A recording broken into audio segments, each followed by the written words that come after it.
Bonjour à toutes et à tous. Aujourd'hui, deuxième partie sur le Sonic Pad. Donc le Sonic Pad marié à la Under 5 Plus. Et du coup, vous avez vu dans ma dernière vidéo avec un extrudeur micro suisse NG. Je ne voulais pas spécialement en faire de vidéo, mais j'en ai fait une finalement, vous l'avez vu. Enfin, pour ceux qui suivent ma chaîne, parce que je trouve que c'est incroyable comment cet extrudeur est génial, vraiment génial. Une qualité, une précision, vraiment un truc super. Donc j'ai tellement trouvé ça super que c'est pour ça que j'en ai fait une vidéo. Donc ce petit mariage là, maintenant me donne des choses vraiment super belles. Alors on va essayer de vous montrer juste une chose avant d'attaquer le vif du sujet. Voilà, donc ça c'était un petit cache de rien du tout. Imprimé en 0,3. Donc n'oubliez pas que la vidéo est pas, comment dire, est pas clémente sur les impressions 3D. Je vous assure que cette impression 3D est juste magnifique à l'œil nu. Vraiment. Et donc ça, je l'ai fait avec ce mariage-là. Avec, là, c'est du PLA Jet Black Prusamment. Et ça sort, c'est très beau. Et là, cette pièce, donc, sort, j'ai oublié les temps, mais je vais vous marquer tout ça à l'écran. Vraiment, je gagne 60% sur la configuration d'avant, sans clipper. J'imprime plus vite qu'avec ma Prusa M4S Plus. Voilà. Alors, pas beaucoup. Honnêtement, pas beaucoup plus vite. Disons que je vais gagner une vingtaine de minutes sur des très très longs prints, mais ça reste au moins plus vite. Voilà. Pour une imprimante qui est sur roue, qui n'est pas sur rail linéaire, qui est quand même vieille par rapport à la Prusa M3KS Plus, je trouve que c'est pas si mal. Voilà. Donc allez, c'est parti. Donc on attaque les réglages. On va parler des PID. Les PID, en anglais, proportionnelle, intégrale, dérivative. Voilà, vous êtes content de savoir ça, j'en suis sûr. Donc vous allez mieux comprendre quand vous allez voir la courbe de température après que ça soit fait sur le Sonic Pad. Vous allez voir, en fait, c'est un petit peu comme le chauffage électrique dans une maison. Vous savez que la température monte, redescend, pour avoir une température le plus linéaire possible. Donc on va commencer par le PID de la buse. Donc moi ce que je fais déjà, pour aller plus vite, pour gagner du temps, je vais sur Preheat. Ensuite je fais Preheat au niveau, bon là je l'avais déjà fait, mais vous avez vu qu'ils sont déjà à température, à 200 et 60. Ça permet que le plateau monte en température, comme ça quand on va faire après le PID du plateau, on va gagner du temps. Ensuite, là vous voyez qu'il est en anglais. J'étais tout content parce qu'il y a une dernière mise à jour passée plein de langages, dont le français. Sauf que franchement, le français est approximatif, il dépasse de partout, les noms sont trop longs. Donc voilà, je suis retourné en arrière, je suis revenu à l'anglais parce que déjà ça ne me causait pas de problème. Et de deux, vraiment ces noms qui dépassent partout, c'était pas terrible. Et en plus, la traduction était assez aléatoire. Puisque je suis ici, je vous montre ce réglage aussi, donc never, là jamais. Moi par défaut, je suis sur 3 minutes. Comme ça évite à l'écran de chauffer pendant les impressions, surtout les très longues impressions, parce qu'il chauffe un petit peu quand même, quand il reste en fonction. Or, si vous laissez imprimer, vous vous en allez. Quand vous revenez, vous appuyez dessus, ça le réveille, et vous voyez où c'est que ça en est. Mais par contre, pour les tests, j'ai pu constater que si on laissait les veilles activées, donc 3 minutes, par exemple le PID qui est très long, ou surtout le Pressure Advance qu'on verra tout à l'heure, il se met en veille, et des fois quand on vient le réveiller, eh bien en fait c'est planté. Le fait qu'il s'est mis en veille, le test a planté, et du coup c'est du temps perdu. Donc il suffit juste pour les tests de venir et mettre never, donc jamais. Voilà, on laisse comme ça. De cette façon, on est sûr que ça ne plantera pas. Et après, quand les tests sont terminés, eh bien, on vient remettre 3 minutes et puis c'est tout. Voilà. Donc je retourne en arrière, je repars d'ici. Donc là, je vous dis, faites préchauffer, vous gagnerez du temps. Et pour la buse et pour le plateau. Ensuite, vous allez sur Configure. Ensuite sur Other Setting. Ensuite sur Advanced Option. Option avancée. Et là, vous avez la calibration de la buse, nozzle et hotbed pour le bed. On va commencer par la buse. Là, il nous dit que ça va durer 5 minutes. Ça dure un peu plus longtemps. OK. Là, il nous demande la température référence. Alors, température référence, c'est simple. C'est la température moyenne que vous allez utiliser. Alors moi, je ne fais pas comme font les puristes, on va dire les vrais. Ils testent, ils font les PID sur chaque bobine, chaque type de filament, etc. Depuis maintenant de nombreuses années que je fais de l'impression 3D et j'ai passé beaucoup d'imprimantes et j'ai beaucoup d'imprimantes, je me suis rendu compte que en le faisant une fois en tablant sur une moyenne, ça marche très bien. Mais maintenant, rien ne vous empêche de faire un PID à chaque bobine, à chaque plastique, à chaque fois. C'est juste du temps en fait. Voilà, moi je ne trouve pas ça nécessaire. J'aime bien aller au fond des choses, mais vraiment je ne trouve pas ça nécessaire. Par contre, évidemment, si vous touchez au matériel, c'est-à-dire que vous changez la buse, l'extrudeur, le plateau, là évidemment, vous êtes obligé de faire les PID parce que vous aurez changé la configuration matérielle. Donc évidemment, les PID ne seront plus bons. Donc si vous mettez une chaussette en silicone sur votre bloc de chauffe de votre extrudeur, ben là vous serez obligé de refaire un PID si vous voulez que ça se passe bien. Un PID que de la buse du coup, mais il faudra le faire quand même. Et si vous changez le plateau, eh bien il faudra refaire le PID du plateau. Donc moi qu'est-ce que je fais? La température, comme sur cette machine je fais beaucoup de PLA et de PETG, je vais prendre une température entre les deux. C'est-à-dire que le PLA, le Prusa que je fais souvent sur cette machine, est à 215 à peu près, et le PETG est à 245-250. Donc je vais choisir une température entre les deux, pour avoir une espèce de température stable entre les deux, et vraiment je fais comme ça depuis que je fais ça sur l'impression 3D, et ça marche vraiment très très bien, et en plus sur toutes mes imprimantes.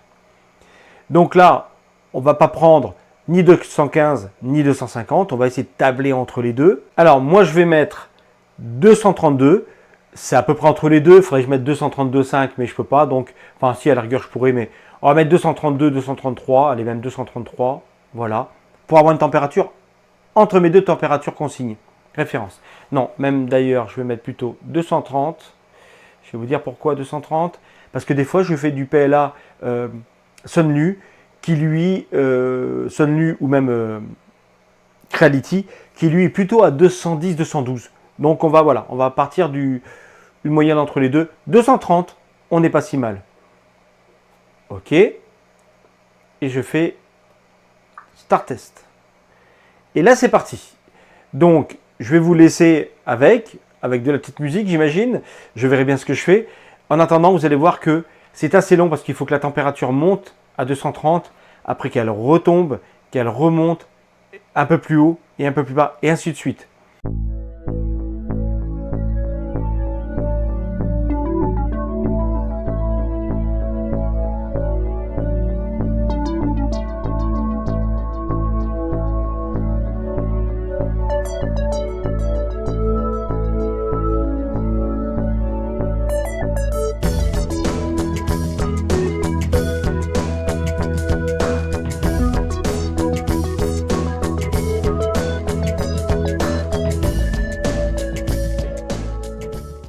Voilà, effectivement, là du coup, ça n'a pas duré très longtemps parce que j'avais fait préchauffer préalablement. Et vous voyez, comme ça permet de gagner beaucoup de temps. Là, effectivement, ça n'a pas mis plus de 5 minutes. Donc maintenant, hop, on retourne en arrière. Et maintenant, on va faire celui du bed. Donc, on choisit le bed. Là, il dit 10 minutes. Mais ça devrait mettre un petit peu moins de temps puisqu'il est déjà pas mal à température. OK. Donc là, pareil. Le bed, je le monte à 60-65 pour le PLA et 80-90 pour le PETG. Donc là, on va essayer de trouver pareil un compromis entre les deux. 75. Voilà, 75 pour être à peu près entre les deux. Je valide. Et c'est parti. Donc là, même tarif, il va monter, redescendre, et ainsi de suite.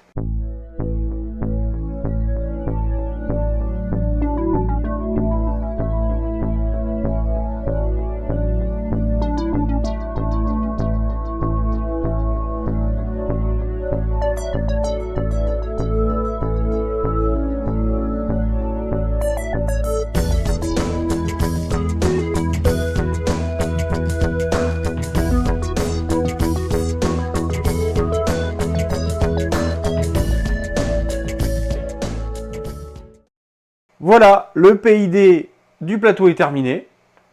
Donc là, je vous montre à l'écran sur le PC un peu à quoi ça ressemble avec l'interface MainSelf. Alors nous voici devant l'ordinateur.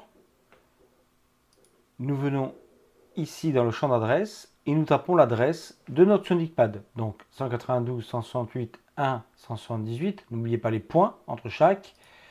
Vous ne tapez pas rien à la fin, ça va mettre tout seul le dièse, enfin ce qu'il faut derrière en tout cas.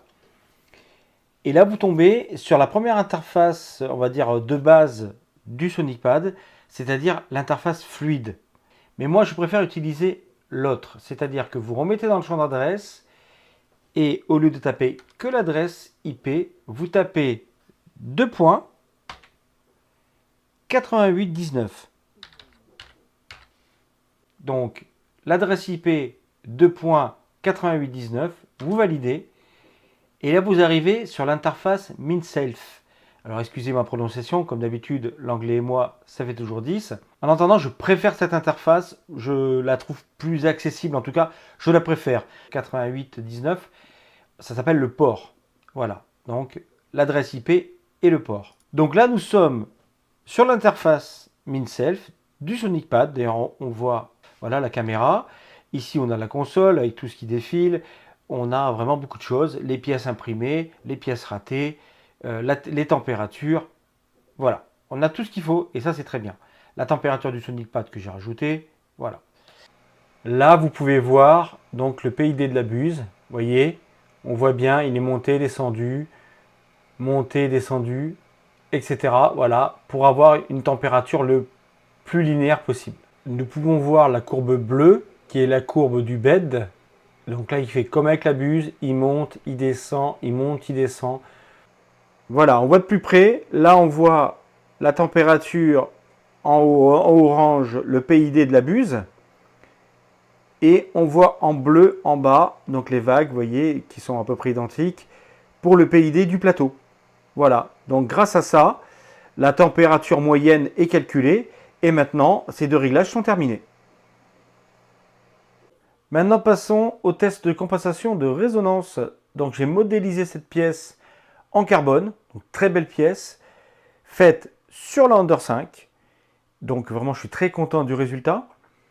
Et donc, cette pièce va se fixer sur la tête, le plus près possible de la buse, donc sous le ventilateur. Donc, je l'ai faite pour qu'elle se connecte juste aux deux vis du bas du ventilateur, ici.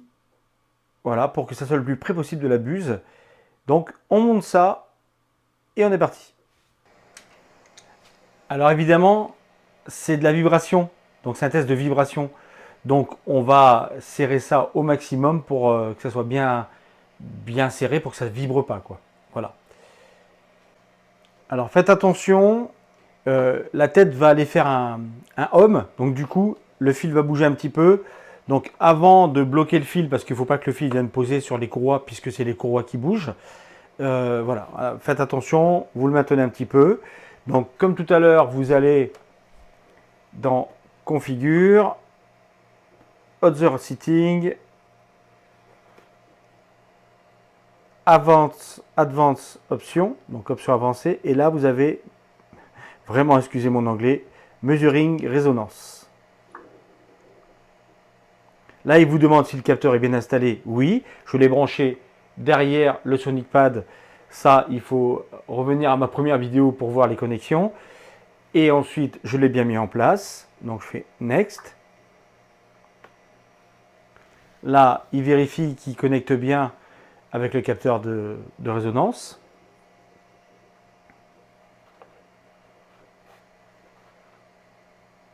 Donc, OK, il a vu le capteur et on fait Start Test. Et c'est parti, vous allez voir, voilà, il va partir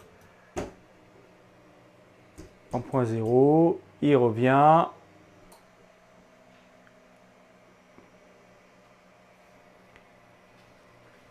Et là, on peut commencer. Alors moi, ce que je fais,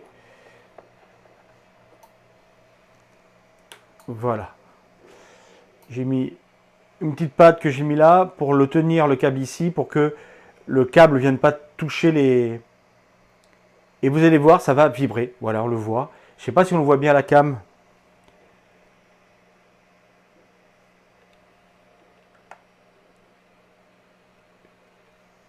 J'ai essayé plusieurs fois de le capturer à la cam, mais je trouve que ça ne se voit pas trop. Là, en fait, la tête vibre. Donc là, c'est le X qui vibre pour le moment. Et après, quand le X sera terminé, ça sera OY. Parce que ce n'est pas une vraie Core XY, la Under 5 Plus. En fait, c'est une cartésienne, mais à l'envers. C'est-à-dire que au lieu que ça soit le Z pardon, le Y qui avance et qui recule, là, en fait, c'est la tête qui fait le Y, tout simplement. Alors qu'une vraie Core XY, c'est pas vraiment ça.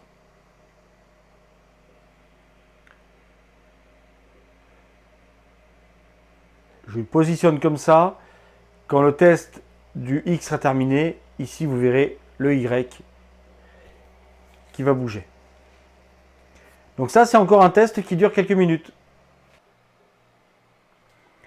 Voilà, maintenant le Y commence, on peut voir le Y qui tremble. Je ne sais pas si vous voyez la vidéo. En attendant, je vais vous montrer sur l'interface web. Par contre, on entend que ça vibre. Donc sur l'interface web, il faut voir ici le test des fréquences.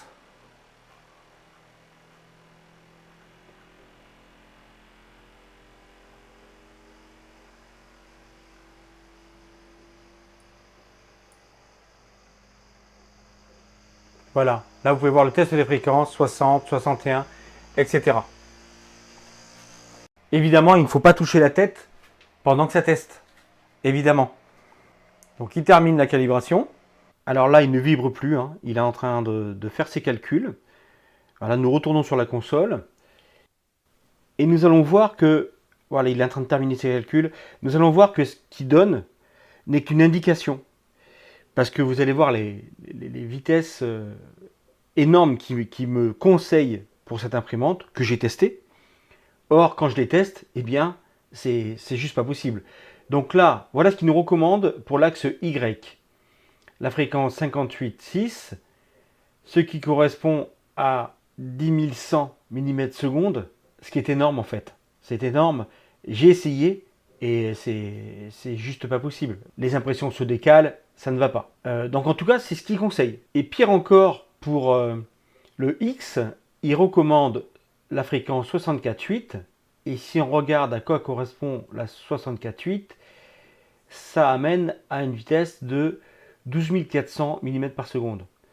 Donc là, c'est pas possible, ça marche pas, c'est vraiment trop. Vous verriez l'imprimante, elle tape dans tous les coins.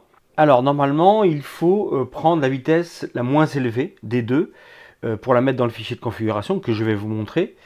Moi, je prends pas ça comme un réglage fin, je vais prendre ça comme la barrière à ne pas dépasser. C'est-à-dire de jouer sur cette plage de 10 100, monter, descendre, pour trouver le meilleur compromis par rapport à mon imprimante.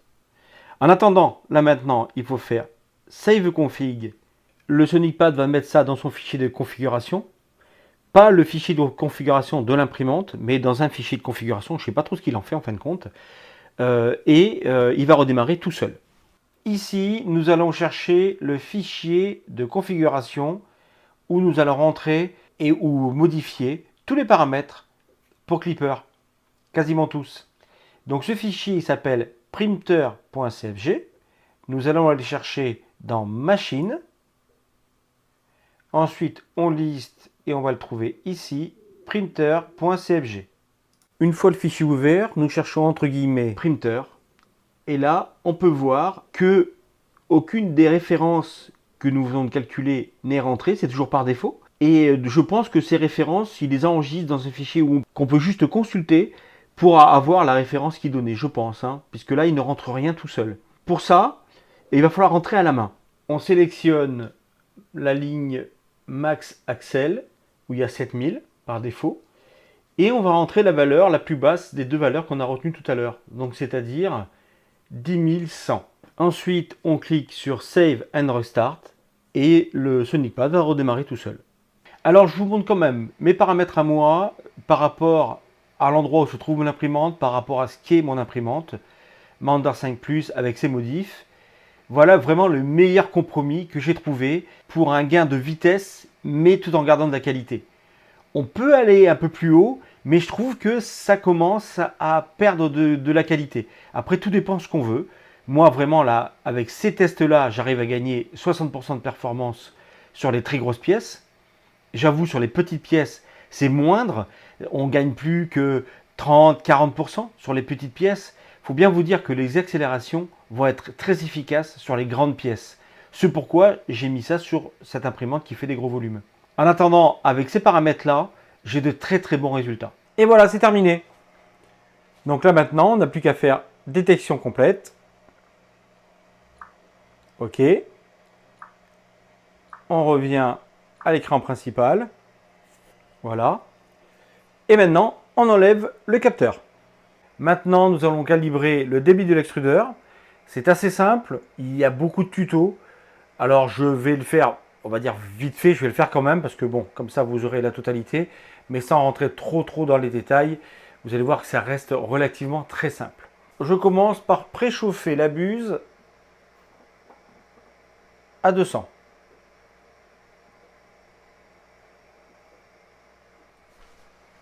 Voilà, maintenant que la buse donc, est à 200 degrés, le filament est chargé, le filament qu'on veut tester, avec lequel on veut tester. Je mets le pied à coulisse à 120 mm, donc 12 cm. Et je vais mesurer depuis le PTFE. Alors là, par contre, le point de mesure, il faut que ce soit toujours le même. Donc, si vous pouvez mesurer depuis sur le dessus de l'extrudeur, depuis ailleurs, l'essentiel, c'est que vous repreniez toujours la mesure du même endroit. Ça, c'est important. Donc, moi, je veux mettre juste sur le bout de PTFE qui sort là. Voilà, bien vous le montrer. Donc, je me mets comme ceci. Donc, je fais une marque. Voilà, donc ça sera juste en dessous de ma marque noire. Donc, je pense qu'on voit bien ma marque noire. Voilà, donc là, en dessous de la marque noire, je suis à 12 cm. Du coup, maintenant, je vais demander à l'extrudeur d'extruder 10 cm, 100 mm. Alors, il y a un petit blocage que j'ai toujours pas cherché. Je pense que je vous en parle dans ma dernière vidéo, mais j'ai toujours pas cherché. Le Sonic Pad est bloqué à 50 mm. On ne peut pas extruder à la main comme ça plus de 50 mm. Je sais que c'est débloquable, mais je n'ai pas cherché encore, j'ai pas eu trop le temps. Donc c'est pas grave, je vais faire 2 x 50. En attendant, on voit bien la marque noire qui est là. Voilà, qui est là. Donc juste en dessous de la marque noire, il y a 12 cm. Voilà. Donc je demande d'extruder 2 x 50. Donc, OK pour 50 et extrude. Voilà, c'est parti. Maintenant qu'il a terminé, je renvoie encore 50. C'est parti. On peut enlever ce qui coule, hein, on s'en fiche. Ce qui coule, évidemment, vous doutez bien qu'on ne garde pas. Voilà, maintenant qu'il a fini, on va mesurer ce qui reste. En fait, il devrait rester normalement 2 cm. Alors, hop, je me mets toujours du même point. Je reprends exactement du même point. Je me mets sous la marque noire. Bon, alors évidemment, là, je suis bon, quoi. Il me reste 2 cm. Donc, il n'y a rien à faire. Mais je vais quand même continuer pour vous montrer l'idée. En fait, là, mon extrudeur, il est bien calibré. Mais on va garder en tête quand même 2 cm. Et je vais quand même vous montrer la démarche. Donc, pour l'exemple, on va dire qu'on lui a demandé 100 mm et qu'il en aurait sorti que 95. Donc, il resterait 25. Donc, nous allons dans le fichier printer.cfg et nous cherchons la section extrudeur. Ce qui nous intéresse, c'est rotation distance. C'est celui-ci. Voilà. Et ce grand chiffre, ici. Moi, c'est déjà bon. Le chiffre est déjà bien. Mais pour vous montrer, je vais simuler une autre mesure. Voilà, pour que vous compreniez comment on mesure. Alors, pour que ça soit plus parlant et plus visuel pour vous, nous allons ouvrir un fichier texte. Donc déjà, nous partons de ce chiffre, rotation de distance. Nous le notons. On le note, voilà. On a extrudé 100 mm. En réalité, il n'en est sorti que 95. Donc 95 est lié à ce chiffre. Ça veut dire que c'est cette rotation-là qui a donné 95 au lieu de 100. Et nous, on veut 100. L'imprimante pense qu'elle en a sorti 100. Ok, donc du coup, on va le multiplier par 100. Ce qu'on a demandé. Et ensuite, on va le diviser par 95, ce qui est sorti réellement. On sort la calculette. On va faire donc, là pour la calculette, il faut mettre une virgule, sinon ça ne passe pas. Mais par contre, attention, dans le fichier de configuration, dans toutes les données que vous allez rentrer, ici tous les chiffres que vous allez rentrer, il faut absolument un point. Voilà, si vous ne mettez pas un point, quand c'est pour des virgules, pour des chiffres après une virgule, eh bien vous aurez une erreur, le fichier va se mettre en défaut et ça va planter l'appareil. Donc il faudra retourner dedans. L'essentiel, c'est savoir qu'il faut mettre un point dans le fichier de config, alors que là, pour la calculatrice, eh bien, il faut mettre une virgule. Donc, je prends ce chiffre, je le colle sur la calculette. Dans la calculette, je multiplie par 100 et je le divise par 95. Ce qui nous donne ce long chiffre. Très bien. On n'oublie pas, on enlève la virgule, on met le point.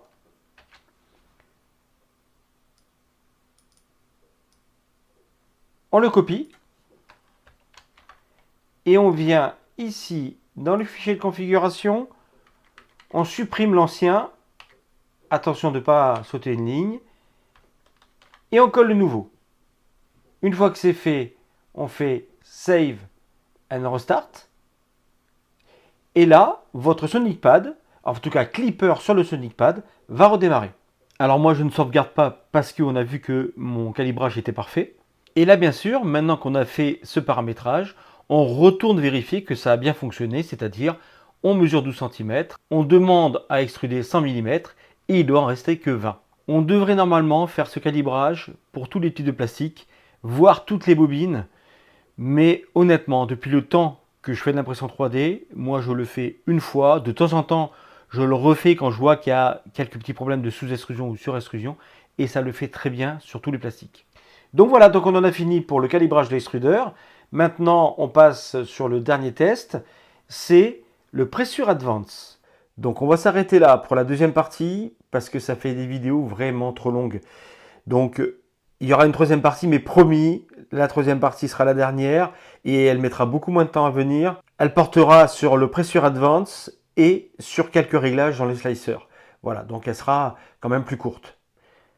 En attendant, je vous montre quelques pièces pour terminer. Donc, des pièces que vous avez déjà vues, enfin d'autres pièces, parce que vous avez vu la première sortie. Donc voilà, donc, ça toujours en 0,3 avec des différences de vitesse. Là, n'oubliez pas, parce que je vois sur le retour vidéo que on voit les layers, alors qu'à l'œil nu, on les voit quasiment pas. N'oubliez pas que la vidéo n'est pas clémente avec les pièces 3D. Donc voilà pour ces caches. Ensuite, le dinosaure, je vous l'ai montré une première fois, je vous le remontre. Voilà, il est vraiment très très bien sorti, il est vraiment beau. Et surtout, c'est la vitesse, quoi. Je vous dis, je gagne entre 50 et 60%, des fois plus, des fois moins, tout dépend de la pièce. Donc vraiment, au niveau de performance, voilà. Donc le dinosaure. Le Banshee, je ne vous le remontre pas, je vous l'ai déjà montré. J'ai sorti du TPU. Ce TPU, donc il est hyper bien sorti. Il est vraiment super beau. Alors le TPU, il fait beaucoup, hein, mais bien entendu. Mais vous voyez que quand même, ça sort super beau. C'est super beau. Voilà. Ce TPU, je vous en parle 2 secondes. J'ai trouvé cette marque sur Amazon, tout simplement. Elle était en promo. J'ai dû acheter 22 €, je crois, le kilo. Et écoutez, ben voilà quoi, ça marche super bien. Donc j'ai sorti plein de choses déjà avec, hein, sur d'autres imprimantes, mais là c'est parce que c'est le test de l'Under 5 avec Clipper et surtout le micro suisse. Le micro suisse, quel régal. Et donc voilà, donc je vous parle de ce TPU vite fait en passant. Voilà, je le trouve très très bien et de bonne facture, voilà. Et puis surtout pas très chérant. Je connaissais pas la marque. C'est pas du placement de produit. Juste de temps en temps on cherche quoi utiliser comme filament. Et on n'a pas d'idée, et voilà, si vous avez besoin de filaments blancs, mais vraiment blancs, voilà, qui passe bien du filament TPU du 95A, et celui-ci marche super bien. Voilà, sur Amazon. Je vous mettrai le lien dans la description si ça intéresse du monde. Et j'en termine par une grosse pièce. Alors, je pousse celle-là. Et donc, on en termine par cette pièce. Cette pièce mesure 28 par 23 et par 5,5 de haut. C'est un cache qui va dans un mur. Donc, c'est pour ça qu'il est un petit peu sale parce que je l'ai déjà mis en situation pour voir qu'il s'adaptait bien là où il doit aller. Donc, c'est juste un petit peu de saleté. Il est imprimé en 0,3. Je l'ai d'abord simulé dans Prusa Slicer que j'utilisais avant avec l'ancien profil. Ça serait sorti en 1 jour et 2 heures, donc 26 heures. Et ça pour ça, Prusa Slicer, vraiment, il est vraiment très juste. À chaque fois que je sliçais une pièce, il me la sortait à la minute près. Là, cette pièce est sortie en 12 heures. 12 heures, j'ai sorti ça. C'est très propre. La première couche est nickel. La première couche en 0,2, tout le reste en 0,3. Voilà. Alors n'oubliez pas, je le dis à chaque fois, mais la vidéo est pas clémente avec les impressions 3D. Ça fait sortir tous les défauts, alors qu'à l'œil nu, elle est vraiment très très belle. Là, c'est complètement le but que je recherchais. C'est-à-dire faire des grosses pièces, propres, mais vite. En tout cas, beaucoup plus vite qu'avant. La Under 5 a un plateau de 35 par 35. On peut pousser jusqu'à 36 par 36, ce qui fait quand même un très gros volume. Et forcément, qui dit gros volume, dit impression très longue. Et là, comme c'était avant, c'était trop long. Là, avec le Sonic Pad et surtout ce micro suisse de folie, on peut faire ça. Et on gagne vraiment beaucoup de temps. Et c'était complètement le cahier des charges de ma modif, c'est-à-dire gagner du temps en gardant une qualité. Et là, je dis pari réussi. Donc voilà, la partie 2 se termine. Bientôt la partie 3, elle mettra beaucoup moins de temps parce qu'elle est déjà quasiment finie de monter. Donc merci à vous d'avoir visionné cette vidéo. Comme d'habitude, si vous avez aimé, mettez un like. N'hésitez pas à vous abonner, ça fait plaisir. Activez la cloche, vous serez averti des prochaines vidéos, des prochaines sorties. Et je vous dis à bientôt.